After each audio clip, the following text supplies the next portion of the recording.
एक बार एक राजा ने आदेश दिया कि जो मेरी बकरी को झिका लाएगा उसे मैं अपनी बेटी ब्याह दूंगा। अब वहां पर लोग आते, बकरी को ले जाते और पूरे दिन चराते।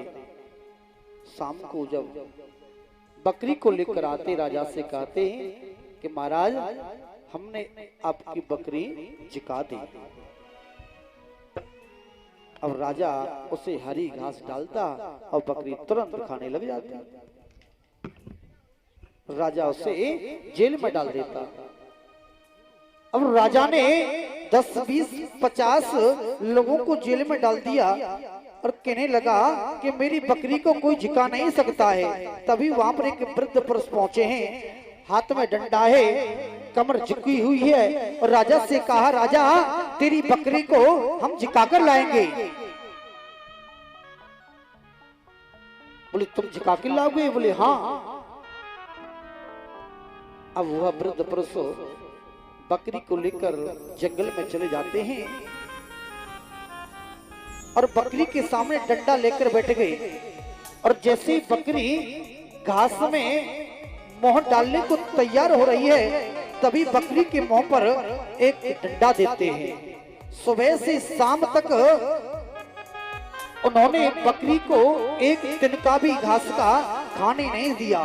शाम तक इतने डंडे मारे, बकरी घास की तरफ देखना भूल गई, क्योंकि सोचने लगी कि अगर मैं घास की तरफ देखी भी तो डंडा मेरे मुंह पर पड़ेगा। और शाम को राजा के पास लाकर बकरी को खड़ा कर दिया। राजा से कहा, महाराज तुम्हारी बकरी को हमने झिका दिया।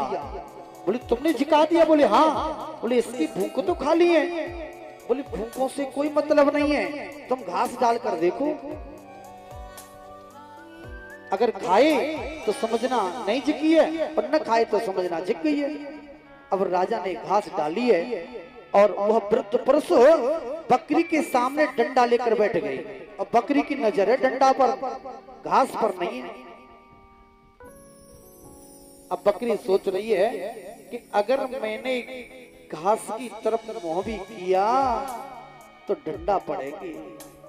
सुबह से शाम तक डंडा खाते खाते मेरी इतनी बुरी हालत हो गई है कि बस पूछो मत। बकरी ने घास की तरफ मुंह तक नहीं किया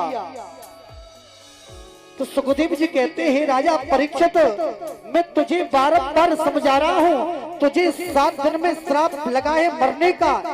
अगर तूने अपने मन को संसार में लगा दिया, परिवार में लगा दिया, तो तुझे यही का यही रहना पड़ जाएगा।